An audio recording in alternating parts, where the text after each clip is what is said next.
আসসালামু আলাইকুম, মাল্টিকালচারাল কুইজিনে আপনাদের স্বাগতম। আজকে আপনাদের রান্না করে দেখাবো সর্ষে ইলিশ।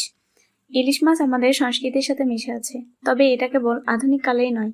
আপনারা জানলে অবাক হবেন যে মধ্যযুগে মঙ্গল কাব্য সহ বিভিন্ন কাব্যে ইলিশ রান্নার যে কত প্রণালীর কথা বলা আছে তার কোনো হিসাব নেই।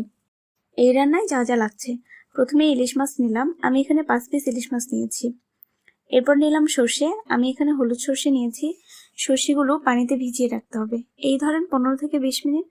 এছাড়াও লাগছে কোরানো নারকেল, কাঁচামরিচ, সর্ষের তেল এবং কালো জিরা। এবার আমরা ভেজানো সর্ষের সাথে কোরানো নারকেল, কাঁচামরিচ আর লবণ দিয়ে ভালোভাবে বেটে নেব। এবার রান্না করার পালা। এই রান্নাটা অনেক সহজ। প্রথমে প্যানে সর্ষের তেল দিয়ে ভালোভাবে গরম করে নেব। তারপর 1 চিমটি কালো জিরা দেব।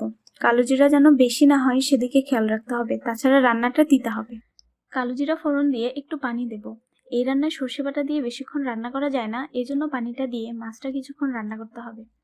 পানিতে হলুদ দেওয়ার পর পানিটা ফুটলে মাছগুলো দেব। আমি শুধু হলুদ দিয়েছি, এরকম কালার দেখে আবার ভাববেন না মাছে গুঁড়ো মরিচ দিয়েছি।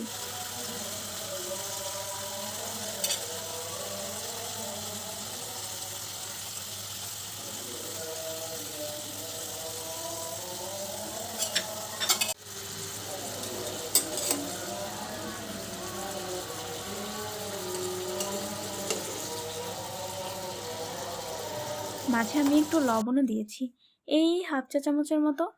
ইলিশ মাছ অনেক নরম হয়, তাই সাবধানে উল্টাতে হবে। আমি এভাবে উল্টাইয়ে পাল্টাইয়ে ঢেকে মাছটা 5 মিনিটের মতো রান্না করেছি। এবার এই রান্নার সবচেয়ে ইন্টারেস্টিং জিনিসটা দেওয়ার পালা। জি, এবার মাছে সর্ষে বাটাটা দেব। সর্ষে বাটাটা ভালোভাবে মিশিয়ে তারপর ঢেকে 2 মিনিটের মতো রান্না করব। এরপরে আবার মাছটা উল্টিয়ে আরও 2 মিনিটের মতো রান্না করব। রান্নাটা প্রায় শেষের দিকে। আমি এবার মাছে কয়েকটা কাঁচামরিচ দেব। আমি কাঁচামরিচের মুখটা একটু চিড়ে দিয়েছি, আর একটু সরিষার তেল দেব। এই সরিষার তেল আর কাঁচামরিচ দেওয়াই রান্নাটাই একটা স্ট্রং ফ্লেভার অ্যাড হবে। এভাবে আরও 2 মিনিটের মতো রান্না করলেই আমাদের রান্নাটা শেষ।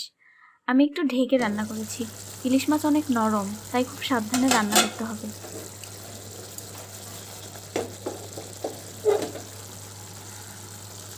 এবার পরিবেশনের পালা।